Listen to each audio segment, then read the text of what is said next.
Right. Hyderabad లో కాంగ్రెస్ రాజకీయాలు heat ఎక్కుతున్నాయి. అధికార పార్టీలో కేబినెట్ విస్తరణ చర్చలు పొలిటికల్ గాసిప్స్ కు తెరలేపుతున్నాయి. మంత్రి పదవుల కోసం ఆశావహుల లాబింగ్ పీక్ చేరుకుంది. నల్గొండలో రహస్య భేటీలు గ్రూప్ రాజకీయాలను మళ్లీ తెరపైకి తెచ్చాయి. అసెంబ్లీ టికెట్ల కేటాయింపు టైంలో సీనియర్స్ వర్సెస్ జూనియర్స్ గా నడిచిన ఫైట్ తాజాగా మంత్రి పదవుల కోసం కూడా కొత్త వాళ్లు పాత వాళ్లు అనే యాంగిల్ తీసుకుంటోంది. మంత్రి పదవులు ఎవరికి దక్కుతాయనేది 5 రాష్ట్రాల ఎన్నికల తర్వాతే క్లియర్ పిక్చర్ రానున్నట్టుగా టాక్ వినిపిస్తోంది. ఈసారి విస్తరణలో సామాజిక సమీకరణలకు ప్రాధాన్యం, ప్రాంతీయ సమతౌల్యం, కుల రాజకీయాలే కీలకంగా మారబోతున్నాయనేది కాంగ్రెస్లో వినిపిస్తున్న టాక్. ఇప్పుడు అందరి మదిలో మెదిలే మాట ఎవరికి మంత్రి పదవి దక్కనుంది, అలాగే ఉన్న మంత్రుల్లో ఎవరు అవుట్ కానున్నారు అనేటువంటి సస్పెన్స్ కొనసాగుతోంది.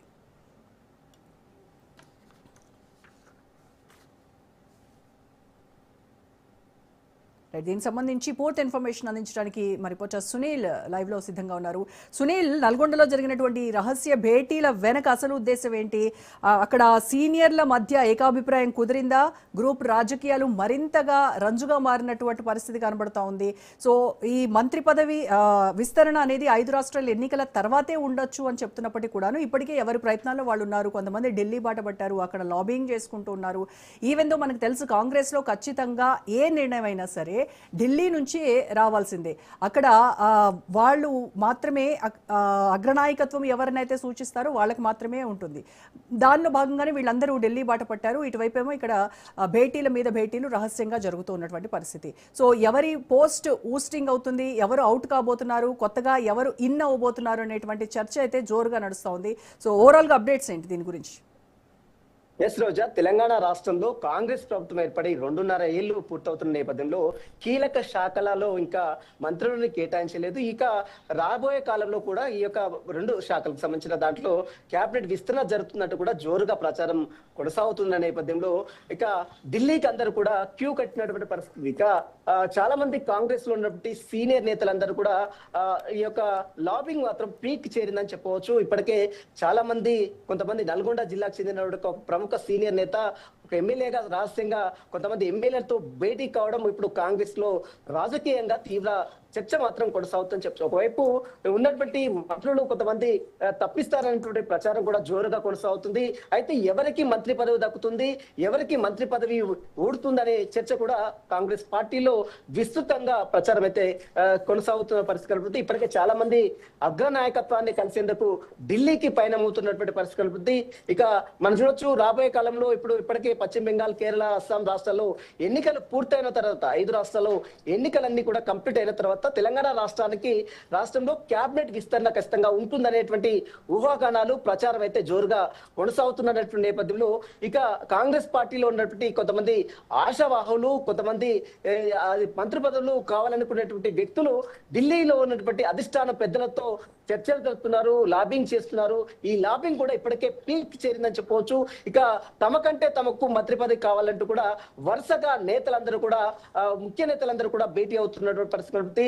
ఆయా పార్టీలో ఉన్నటువంటి ఆయా ముఖ్య సహచరులతో, ముఖ్య సీనియర్ నేతలతో, కొంతమంది ఎమ్మెల్యేలతో కూడా గ్రూప్ రాజకీయాలకు కాంగ్రెస్ పార్టీ తెరదీస్తుందని చెప్పవచ్చు. ప్రస్తుతం అయితే ఇక మంత్రి పదవులు అంటే ఉన్నటువంటి మంత్రి పదవులకు ఎవరికి అవకాశం ఉంటుంది, ఈ 5 రాష్ట్రాల ఎన్నికల తర్వాత ఎవరికి మంత్రి పదవి దక్కుతుంది, ఎవరికి మంత్రి పదవి ఊడుతుంది అనేటువంటి చర్చ కూడా విపరీతంగా కాంగ్రెస్ పార్టీలో జోరుగా ప్రచారం అయితే కొనసాగుతుంది. ఇప్పటికే 5 రాష్ట్రాల ఎన్నికల సందర్భంగా ఇప్పటికే ఢిల్లీలో చాలా మంది అగ్రనేతలందరూ కూడా భేటీ అవుతున్నారు. ఇప్పటికే ఈ రోజు ముఖ్యమంత్రి రేవంత్ రెడ్డి సైతము ఢిల్లీ పయనమయ్యారు. ఇప్పటికే చాలా సార్లు పయనమయ్యారు. ఈ రోజు వేమనరేందర్ రెడ్డి, ఎంపీ వేమనరేందర్ రెడ్డితో పాటు మహేష్ కుమార్ గౌడ్ వీరందరూ కూడా గతంలో వెళ్ళినప్పుడు కూడా ఈ రోజు కూడా మరొకసారి ఢిల్లీ వెళ్ళారు. ఇంకా తెలంగాణ రాష్ట్రానికి చెందినటువంటి కేబినెట్ విస్తరణకు సంబంధించిన అంశాలతో కూడా ఈ రోజు అధిష్టాన పెద్దలతో ముఖ్యమంత్రి రేవంత్ రెడ్డి కూడా మాట్లాడుతున్నట్టు కూడా కొంత సమాచారం తెలుస్తుంది. ఇప్పటికే దాదాపు 2.5 ఏళ్లు పూర్తవుతుంది కాంగ్రెస్ పార్టీలో. ఇంకా సునీల్, అయితే ఈ రహస్య భేటీలు నల్గొండలో జరగడమే ఇప్పుడు ప్రధానంగా చర్చ జరుగుతోంది. అంటే నల్గొండ జిల్లా నుంచి ఇప్పటికే బలమైనటువంటి మంత్రులు ఉన్నారు.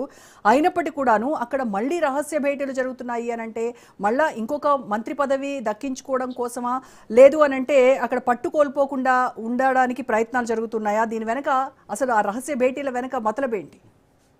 ఖచ్చితంగా నల్గొండలో ఉన్నటువంటి ఇప్పటికే కోమటిరెడ్డి వెంకటరెడ్డికి మంత్రి పదవి ఆల్రెడీ ఇచ్చారు. ఆ తర్వాత రాజగోపాల్ రెడ్డి తన సోదరుడుగా ఉన్నటువంటి రాజగోపాల్ రెడ్డి కూడా ఎప్పటి నుంచో కాంగ్రెస్ పార్టీలో అసంతృప్తిగా వ్యక్తం చేస్తూ ఉన్నాడు. తనకు మంత్రి పదవి ఇస్తానని చెప్పినప్పుడు కూడా హామీ ఇచ్చి కూడా ఇప్పటి వరకు నెరవేర్చలేదు. ఈ నేపథ్యంలోనే కొంతమంది ఎమ్మెల్యేలతో కూడా తను భేటీ అయినట్లు కూడా బయట ప్రచారం కూడా జోరుగా కొనసాగింది. అయితే నిన్న మనం చూస్తాం అసెంబ్లీ లాబీలో అటు ముఖ్యమంత్రి రేవంత్ రెడ్డితో రాజగోపాల్ రెడ్డి భేటీ కావడం కూడా కొంత ప్రాధాన్యత అయితే సంతరించిందని చెప్పొచ్చు. ఎందుకు భేటీ కావాల్సి వచ్చింది?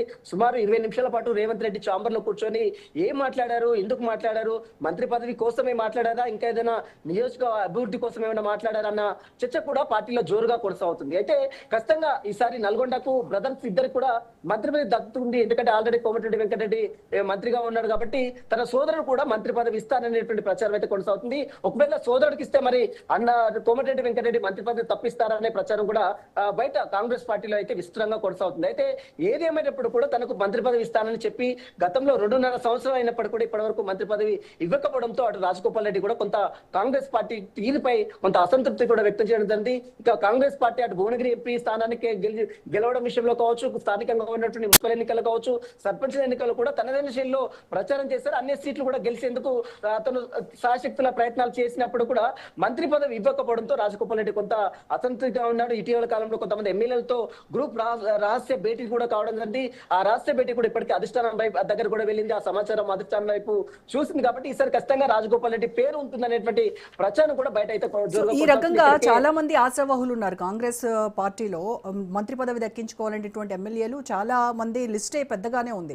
సో ఈ కేబినెట్ విస్తరణ అనేది మరింత గ్రూప్ రాజకీయాలను పెంచేటువంటి దిశగా అడుగులు పడతాయేమో అని చాలా మందిలో అనుమానాలు కూడా ఉన్నాయి. ఎందుకనంటే ఇప్పుడు రాజగోపాల్ రెడ్డి సామాజిక వర్గానికి సంబంధించినటువంటి ఎమ్మెల్యేకి కనుక మంత్రి పదవి ఇస్తే కాంగ్రెస్ ప్రభుత్వము ఇటు కులగణన కావచ్చు, లేకపోతే బీసీ సబ్ ప్లాన్ కావచ్చు, 42% రిజర్వేషన్ కావచ్చు, బీసీలకు వాళ్ళ అభివృద్ధికి కట్టుబడి ఉంటామని చెప్తా ఉన్నారు. ఇప్పుడు కేబినెట్ విస్తరణ అంటే ఇప్పుడు బీసీ సామాజిక వర్గానికి సంబంధించి చాలా కీలకంగానుంది.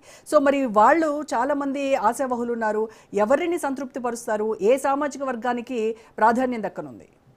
ఖచ్చితంగా తెలంగాణ రాష్ట్ర ముఖ్యమంత్రి రేవంత్ రెడ్డి మొదటి నుంచి చెప్తున్నాడు. అంటే బీసీలకు 42% ఇచ్చేంత వరకు కూడా తాము మున్సిపల్ ఎన్నికలకు వెళ్ళము, అదేవిధంగా గ్రామ పంచాయతీ ఎన్నికలకు వెళ్ళమని గతంలో హామీ ఇచ్చినప్పుడు కూడా ఆ హామీని నెరవేర్చకపోవడంలో కొంత విఫలమైంది కాంగ్రెస్ ప్రభుత్వం. ఎందుకంటే వాళ్ళు ఉభయ సభలు అటు శాసన మండలిలో శాసనసభలో కూడా తీర్మానం చేశారు, గవర్నర్ దగ్గర పంపారు. కానీ గవర్నర్ కొంత దాన్ని బిల్డింగ్ సంతకం చేయకుండా పెండింగ్ పెట్టడం, ఆ తర్వాత కోర్టు న్యాయస్థానంలో కొంత చిక్కులు వాటిల్లడం, ఆ న్యాయస్థానాలు కూడా ప్రభుత్వాన్ని తీరుని కొంత అపోజ్ చేయడం పరిస్థితి ఇదంతా కూడా మనం చూసాం. కానీ బీసీలకు ప్రాధాన్యత ఇస్తాడా లేదా మళ్ళీ రెడ్డిలకు సామాజిక సమీకరణాల దృష్టిలో ఉంచుకొని ఈసారి మంత్రివర్గాల విస్తరణ ఉంటుందా లేదా అనేది కూడా చర్చ మాత్రం కొనసాగుతుంది. ఎందుకంటే ఇప్పటికే రెడ్డి సామాజిక వర్గానికి చాలా మంది మంత్రులు ఇచ్చారు.